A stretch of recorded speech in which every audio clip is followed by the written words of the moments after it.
Right guys, thanks again for joining me on this wood turning tool review.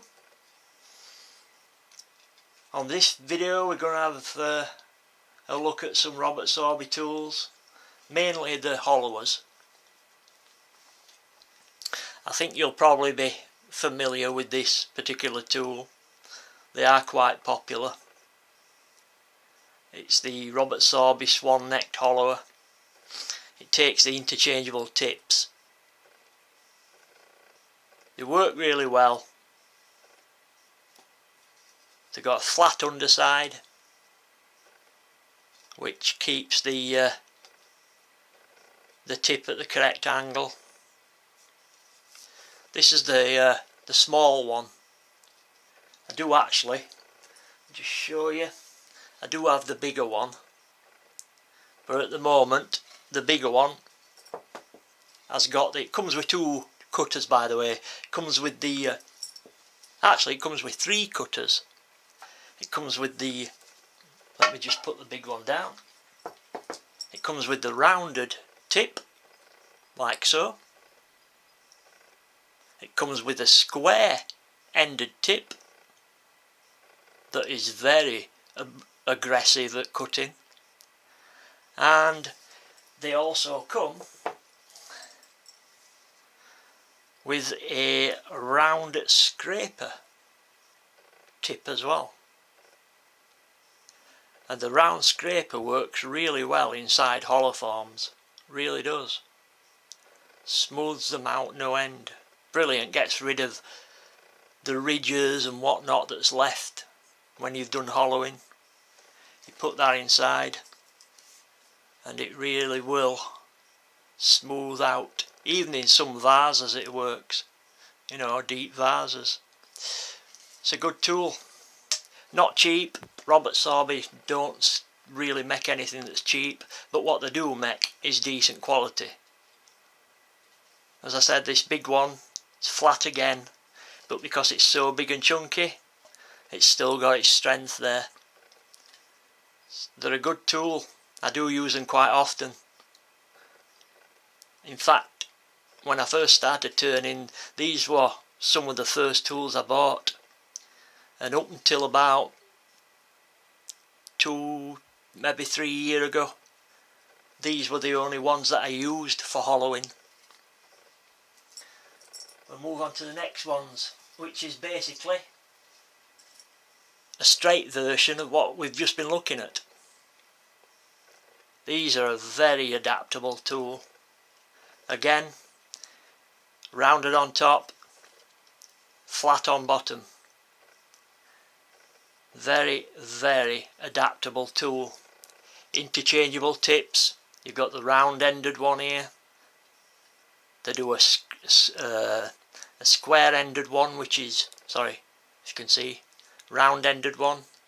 They do a square-ended one, which is very aggressive at hollowing. Very aggressive. I tend to hollow using the rounded one. The square-ended one can be too aggressive. The tips are easy to sharpen. They're not too expensive. I think they're about £8 each for the tips. Now you might think, wow, £8 for a little tiny tip. Well, that's true. It does sound a lot, but they do take a lot of sharpenings. You'd be quite surprised. In fact, if you sharpen it once on the grinder, then basically all you have to do is touch it up with a slipstone each time.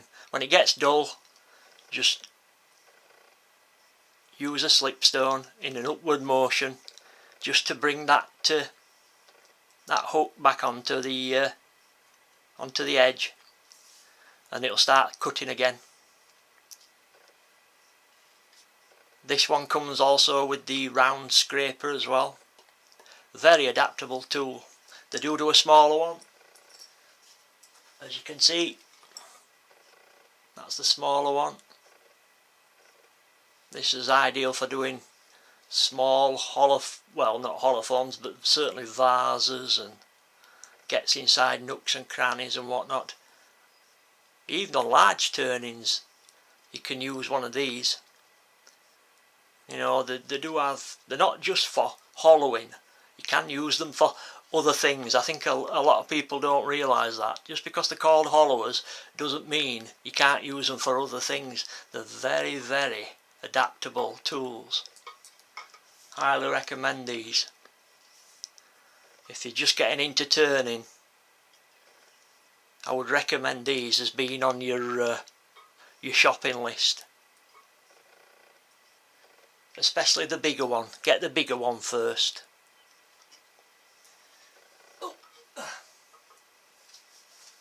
Right guys, I think that's about it, believe it or not. For today anyway. There's still more tools to come yet, believe me. I told you I've got quite a few turning tools. I've got a few to go at yet. Sometime in the future I am hoping to make some actual turning videos, but that I don't know when that's going to happen. Unfortunately, I have a very, very small workshop. Basically it's a shed, if you know what a shed is. It's tiny. I can't really get a tripod in and myself at the same time.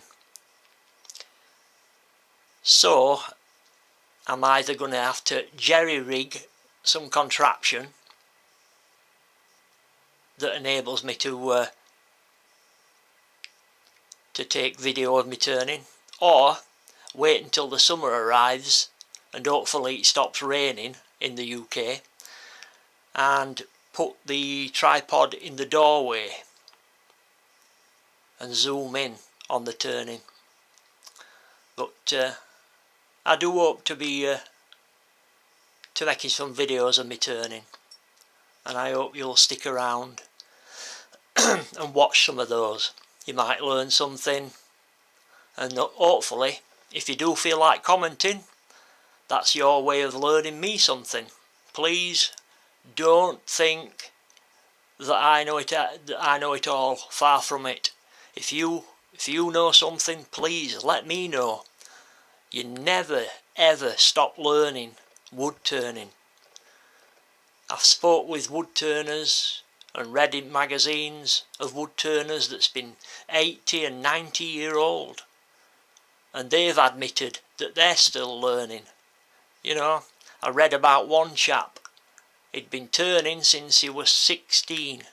He left school and went into a pattern making firm, and he'd been turning since he was 16, and he was in his 90s, and he said there's still plenty of stuff about wood turning that he can learn. But then again, I suppose there always is, because you know there's different forms of turning coming out, isn't there? I mean,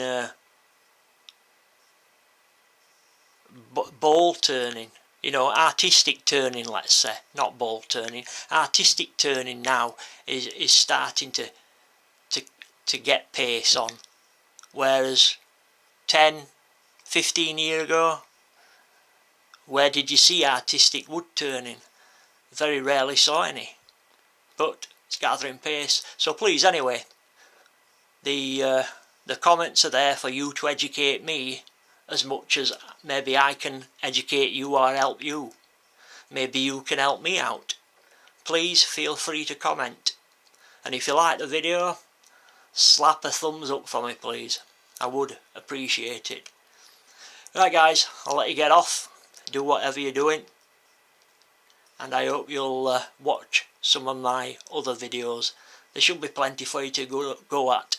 If any of you are into playing games on the PlayStation or Xbox, I also do videos for those as well. I know a lot of you will probably think, what? But maybe some of you do. A lot of you won't, but maybe some of you do. Feel free to watch those as well. Right guys, catch you later. Thanks for joining me. Bye bye now.